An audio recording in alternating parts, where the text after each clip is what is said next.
Seriously? You sent me this cheap baby outfit? How stingy can you be? My sister-in-law sounded angry when she answered my call. I already threw it in the trash. Just send me a stroller instead, she demanded. I took a deep breath and waited for her to finish. Then I said, did you even check what was inside? That gift was from your father-in-law. I also mentioned it in the letter. Didn't you read it? What? Are you kidding me? Her voice changed, suddenly unsure. She didn't realize what she had done, especially since our call was on speakerphone. My name is Jordan. 7 years ago, I was in a relationship with a guy named Simon. We had been together for 3 years and planned to get married in the fall. Around that time, Simon's older brother, Paxton, was also getting married. Since 2 weddings at the same time would be expensive for guests, we decided Paxton should go first. That's how Dakota, his wife, became my sister-in-law. She was 2 years older than me and treated me kindly, like a sister. I thought we would be close, but 6 months after her wedding, she changed completely. It happened the day Simon and I returned from our honeymoon. Grandma, Simon and Jordan are back, my mother-in-law called out. Simon's 80-year-old grandmother, Fiona, came out of her room. Simon, Jordan, welcome back, she said with a big smile. I brought you some toffee, I said, handing her the sweets she liked. She looked happy. Simon, you've got a great wife. She even thought about me at the wedding. It was such a lovely, intimate ceremony. Just then, the doorbell rang. It was Dakota. Oh, you all seem to be having a good time, she said. Dakota, you came at the perfect time. Simon and Jordan brought us some toffee. Join us, my mother-in-law said. I'll pass this time. I just came to drop off the invitations for your birthday party. Mother, I have things to do, so I'll get going, Dakota replied and left. I followed her outside. Here's a small souvenir from our trip, I said, handing her a bag of sweets. She peeked inside and smirked. This looks like something you could buy at any train station. I hesitated. I'm sorry. And Jordan, now that you're married, could you stop calling me by my first name? She added coldly. Yes, I said, confused. She used to call me by my name or a nickname, but now she spoke to me more formally. Her tone was harsh. Had I done something wrong? I had no idea. At my mother-in-law's birthday dinner, Dakota and my in-laws were waiting. As we finished eating, Dakota handed my mother-in-law a fancy designer bag. Oh my, this is expensive, my mother-in-law gasped. It's perfect for a stylish woman like you, Dakota said proudly. She had also given my father-in-law a watch for his birthday a few months earlier. Then Dakota turned to me. Jordan, you got something too, right? Yes, I hope you like it, I said, handing over my gift. My mother-in-law unwrapped it. Oh, how lovely. Did you make this, Jordan? Yes, I love sewing, I said. It was a handmade apron. She had once mentioned wanting a stylish one, so I made it myself. Thank you, this is exactly what I wanted, she said, smiling. Dakota nodded and smiled at me. Jordan, you're so good with crafts. I'm jealous. Can you teach me sometime? I felt relieved. Maybe things between us were fine after all, but later, in the restroom, I realized I was wrong. When I looked up from washing my hands, I saw Dakota glaring at me through the mirror. What's so surprising? She sneered. I didn't notice, I stammered. That apron? Did you really think a handmade gift was good enough? It looks like something from a school project, she laughed. I feel like I'll catch your bad taste just standing next to you. She wrinkled her nose and walked away. From that moment on, Dakota acted sweet around family but was cold when we were alone. My husband told me to ignore it, but it still hurt. I continued visiting my in-laws, mostly to see my grandmother-in-law, who always looked forward to my visits. Then one day, I got a message from Dakota. It had been a while since she last contacted me. I have something to tell you, she wrote. When I arrived at my in-laws' house, Dakota was happily chatting with everyone. Dakota is pregnant. It's a boy, my mother-in-law said excitedly. My in-laws already knew, but they wanted us to hear it from her. I smiled and went to the kitchen to make tea, trying to hide my mixed emotions. But then, I overheard their conversation. Actually, I have a request, Dakota said. What is it? Don't be shy, just tell us, my father-in-law said. Well, Paxton and I were thinking. Could we move in with you after the baby is born? If the family gets bigger, the house might feel a little small, so we'd love to renovate it. Don't worry, we'll pay for everything, Dakota said sweetly. I had a feeling she had another plan in mind. My father-in-law, unaware of her true intentions, replied, "That's thoughtful, but wouldn't it be uncomfortable for everyone? You don't have to worry about us. Why not just build your own house? If it's about money, we'd be happy to help, right, honey?" He looked at my mother-in-law. "Yes, of course," she agreed. Dakota's smile faded for a second. "Really? Are you sure? That's too bad. I was looking forward to living together," she sighed. I knew this was part of her plan. Later, she came into the kitchen and smirked at me. "Did you hear that? My father-in-law is giving me money for my own house." She admitted she never actually planned to live with them. "My future is set," she continued smugly. "I have a husband with a great job, a new house, and a baby boy on the way. Plus, my in-laws are on my side." "You really messed with the wrong person." "Excuse me?" I said, shocked. "Being close to that old woman won't help you," she added with a smirk. I couldn't hold back anymore. "Dakota, that's completely inappropriate," I snapped. "Shoo, keep your voice down," she whispered, then she leaned in. God must be watching over me. He made sure I, as the eldest son's wife, had a child first. Her words confused me, until I realized she was talking about my miscarriage. But how did she know? Only my husband and grandmother-in-law were supposed to know. Just then, my grandmother-in-law, Fiona, appeared. "What are you two talking about?" "Nothing," Dakota quickly smiled and walked away. Fiona turned to me. "Jordan, would you like some tea in my room?" Once we were alone, she asked, "Is Dakota treating you badly?"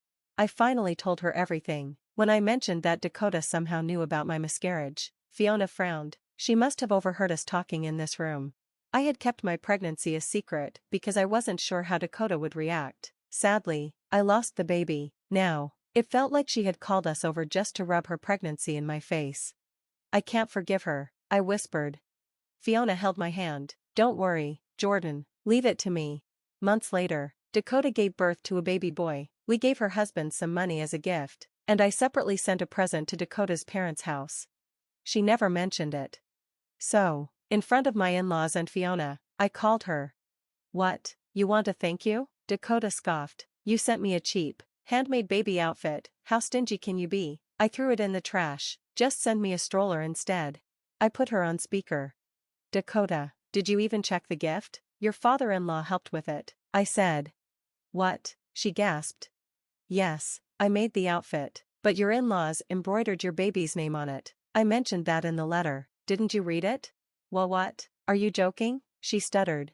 In the background, I heard her frantically asking her mom, "Mom, where did you put that bag I threw away?"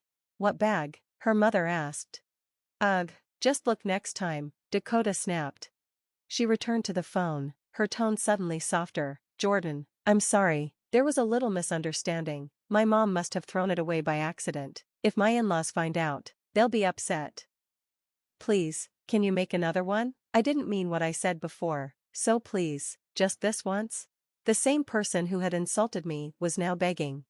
"All right, I'll do it, only because of our in-laws," I replied and hung up.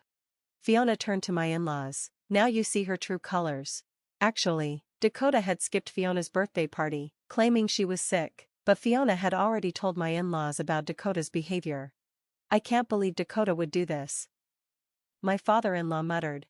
Hearing the phone conversation confirmed it for them. They were shocked that the gift they lovingly made had been thrown away. The tables had turned. Completely unaware, Dakota soon arrived at my in-laws' house with her husband and newborn baby. Simon and I couldn't say anything to Dakota because our in-laws were meeting their first grandchild for the first time, so we just smiled and greeted them as if nothing was wrong. "He's adorable. I wonder if he has my lips. His eyebrows look like mine," my father-in-law said happily as he admired the baby. Watching my in-laws adore their grandchild, I thought to myself, they love him so much, nothing else matters to them right now. "Thank you for the baby clothes, everyone. Look, they fit him perfectly," Dakota said proudly as she dressed the baby in the clothes I had fixed. "Yes, they do," my father-in-law agreed. Dakota smiled at me, feeling satisfied. Just then, my mother-in-law frowned. Something feels different." "What do you mean?" Dakota asked. "These clothes, the embroidery, wasn't it different before? Or am I imagining things?" my mother-in-law said, looking closely. "Oh no, it's always been this way." Dakota replied nervously. I guess so, my mother-in-law said, though she still seemed unsure. My sister-in-law let out a nervous laugh, relieved that the conversation didn't go further. Then, my grandmother-in-law reached out her hands and said warmly, let me hold my great-grandchild. But Dakota quickly pulled the baby away. Don't touch him with your dirty hands, she snapped. It happened so fast, it was just her instinct. She didn't like great-grandmother and had forgotten to hide it. Realizing her mistake, Dakota's face changed, and she quickly apologized. I'm so sorry, Grandma, I didn't mean it like that, she said desperately. But the damage was done, the room fell silent, and everyone stared at her coldly. Well, it's fine, Fiona said with a laugh. Then great-grandmother added, you try to act nice, but sometimes your true self slips out, right, Dakota? Huh? Dakota froze. Oh no. Did I say something I shouldn't have? Fiona asked, pretending to be innocent. Dakota was speechless. She had been caught. Trying to change the subject, she suddenly said, Great-grandma, can we have another birthday party for you? I couldn't go to the last one because I wasn't feeling well. There it was, her usual way of turning things around. Would you like Japanese food? I can book a fancy restaurant, Dakota offered, trying to sound sweet. No, I don't like eating out. I'd rather have your homemade cooking, great-grandmother said. What? Dakota blinked in surprise. Is cooking not your strong point, Dakota? Great-grandmother asked. No, that's not it. Of course, I'll cook for you, Dakota said quickly.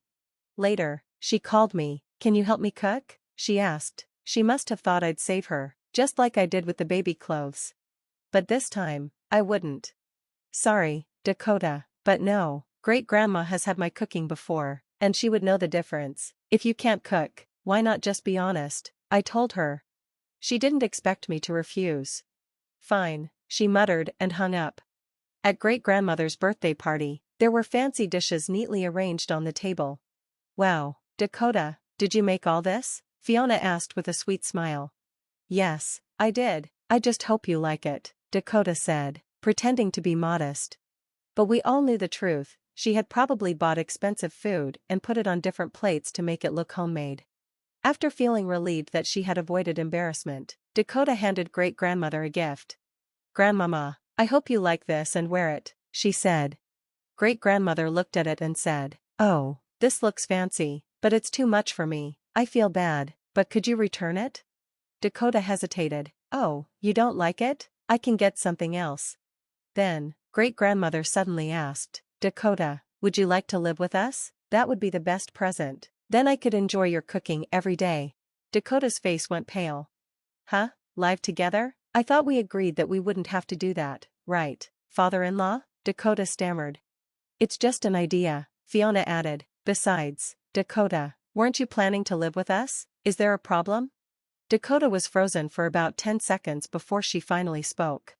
I'm sorry, the truth is, I can't cook. I didn't want to admit it, so I ordered the food instead. Well, if that's the case, you should have just told us, great-grandmother said. Yes. I'm sorry, Dakota mumbled.